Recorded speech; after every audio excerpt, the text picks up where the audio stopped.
Hey guys, hello. My name is Ajit Gupta and welcome to all of you in my channel.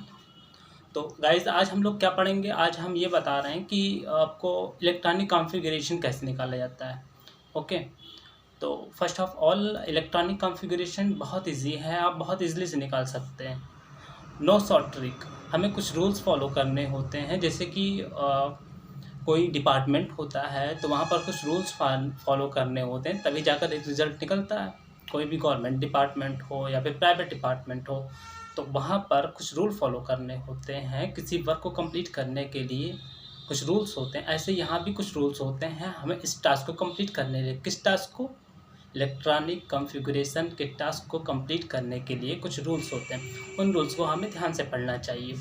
ठीक है, अब वो rules कौन कौन से होते हैं मैं जनरली आपको बता दे रहा हूँ। आपके पास नोट्स होगा, डेफिनेटली होगा, या नोट्स नहीं होंगे तो बुक्स होंगे। ठीक है, बुक्स से आप थोड़ा सा रीड कर सकते हैं, मैं आपको ओवरव्यू बता रहा हूँ। ओके, तो first of all electronic configuration निकालना होता है तो हमें क्या जानना होता है? एलिमेंट का एटॉमिक नंबर। क्या जानना होता है? Atomic number. एटॉमिक नंबर्स क्या होते हैं? Atomics number, numbers of electrons. और जितने नंबर ऑफ इलेक्ट्रॉन्स होंगे, मीन्स यू कैन से कि जितने नंबर ऑफ प्रोटॉन हैं उतने नंबर्स ऑफ इलेक्ट्रॉन होंगे। Both will be same. Okay, होंगे ना। इसमें न्यूक्लियस होता है, जैसे कि आप जानते हैं कि जो एटम्स होता है वो न्यूक्लियस होता है, जिसमें क्या होता है, कंप्लीट मास उसमें प्ले करता है इंपॉर्टेंट रोल। मास किससे कहते हैं? उसमें जो न्यूक्लियस होता है, जो एटम्स, किसी एटम्स का या एलिमेंट का जो न्यूक्लियस होता है, ओके, उसमें प्रोटॉन होते हैं और क्या होते हैं? न्यूट्रॉन होते हैं। न्यूट्रॉन क्या होता है?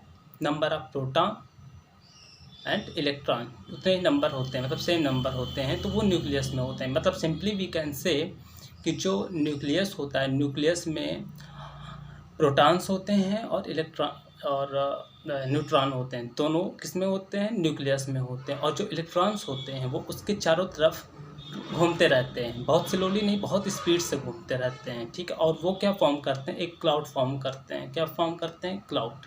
अब जो इलेक्ट्रॉन्स घूमते रहते हैं, चारों तरफ घूमते रहते हैं, घूमते रहते हैं, उसमें क्या होता है एक्चुअली में? उसमें क्या होता है, किस में रहते हैं इलेक्ट्रॉन्स? कुछ ऑर्बिटल्स में रहते होंगे। डेफिनेटली ऑर्बिटल्स कहाँ पाए जाते हैं? ऑर्बिट में पाए जाते हैं। फॉर एग्जांपल आप सन देख लीजिए, सन को देख लीजिए और प्लैनेट्स को देख लीजिए। तो सन को आप क्या मान लीजिए? न्यूक्लियस मान लीजिए। मतलब सन में क्या होता है? फॉर एग्जांपल सन में क्या होता है? प्रोटॉन होता है और न्यूट्रॉन होता है, दोनों होते हैं। और जो प्लैनेट्स है ये आपके क्या मान लीजिए? ये आप इलेक्ट्रॉन मान लीजिए। ठीक है, और जो रोटेट करता है, जो ऑर्बिट होता है, उसको ऑर्बिट मान लीजिए। ऑर्बिट में क्या होते हैं? ऑर्बिटल्स होते हैं।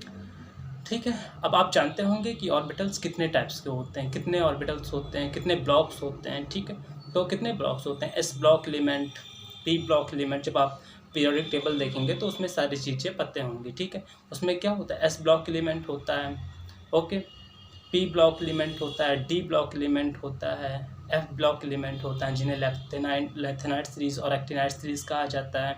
आप लोग उसको रिवाइज कर लें। ठीक है, और जाहिर सी बात है आपको पता ही होगा। ओके, और रट्टाफिकेशन, नो रट्टाफिकेशन की कैसे किया जाता है? अब सीरियल वाइज रिवाइज करें और बहुत ईजिली रिवाइज हो जाएगा by what. Okay, lanthanide series और एक्टिनाइट सीरीज़ वो एफ ब्लॉक के एलिमेंट में आते हैं।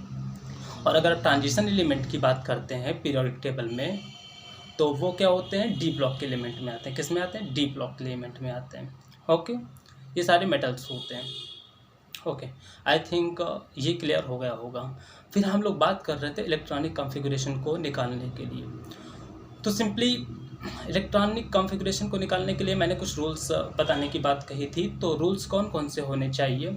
जैसे कि अफबाउ प्रिंसिपल है, पहले मैं बता दे रहा हूँ, उसके बाद मैं एक एक कर बताऊँगा। अफबाउ प्रिंसिपल हो गए, पाउली एक्सक्लूजन प्रिंसिपल हो गया, आप लोगों ने सुना होगा। Okay, Pauli exclusion principle, Aufbau principle and Heisenberg uncertainty principle, ये डिफरेंट हो गया, ये मतलब अलग हो गया, इसको बाद में हम लोग बात करेंगे। लेकिन इलेक्ट्रॉनिक कॉन्फ़िगरेशन के लिए हमें जो है पाउली एक्सक्लूजन प्रिंसिपल पढ़ना होगा और हुंस रूल पढ़ना होगा, और क्या कहते हैं इसको अभी मैंने बताया,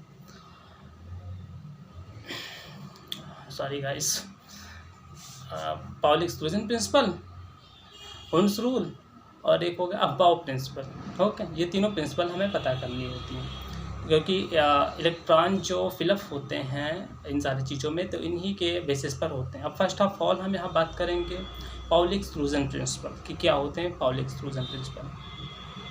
सिंपल पाउली एक्सक्लूजन प्रिंसिपल को जानने के लिए कि ये कहता है कि जो एक ऑर्बिटल होते हैं उस ऑर्बिटल में मैक्सिमम 2 इलेक्ट्रॉन हो सकते हैं और वो अपोजिट स्पिन के हो सकते हैं। किस स्पिन के हो सकते हैं? अपोजिट, मतलब एक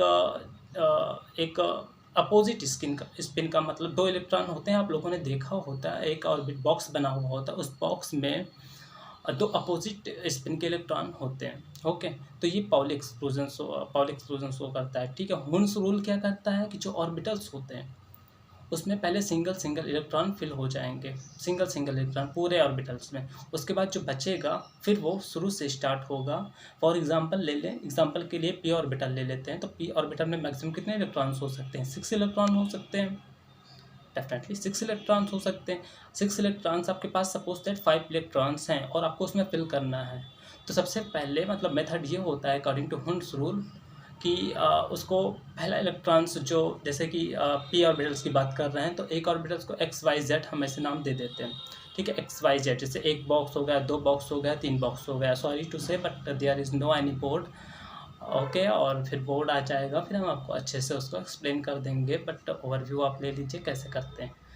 ठीक है, तो इस तरीके से हम लोग उसको फिल करते हैं इलेक्ट्रॉन। पहले एक बॉक्स में एक फिल करेंगे, फिर दूसरे बॉक्स में फिर एक फिल करेंगे, तीसरे बॉक्स में फिर एक फिल करेंगे, मतलब 3 फिल हो गया। बाकी आपके पास कितना बचा? 2 बचा। अगर 5 इलेक्ट्रॉन्स है तो 2 बचा। तो फिर आएंगे एक्स में जो कि अपोजिट में आएंगे, उल्टा। ठीक है, एक इलेक्ट्रॉन फिल करेंगे, फिर दूसरा इलेक्ट्रॉन वाई में फिल कर देंगे, तो जेड में एक अनपेयर्ड इलेक्ट्रॉन हो गया, बचा। ठीक है, तो आई थिंक गाइज ये आपको क्लियर हो गया होगा। तो ये रहा, ये सारे प्रिंसिपल्स हो गए कि कैसे फिलअप किया जाता है। अब बाउ प्रिंसिपल क्या बताता है? अब बाउ प्रिंसिपल ये बताता है कि जो एस होता है, पहले एस में आएगा इलेक्ट्रॉन कि पी में आएगा, डी में आएगा, किस में कैसे इलेक्ट्रॉन कैसे कैसे भरा जाता है, कैसे कैसे फिल होता है, उसको ये बताता है। कौन बताएगा? अबाउ प्रिंसिपल बताएगा। ओके, तो अबाउ प्रिंसिपल एस से स्टार्ट होता है, एस होता है, पी होता है, डी होता है। इलेक्ट्रॉन फिल होने की ये प्रोबेबिलिटी बताता है कि किस में वो फिल होगा। आई थिंक स्टूडेंट्स ये क्लियर हो गया होगा। ओके, अब हम बात करेंगे कि कैसे इसको हम चेक करते हैं।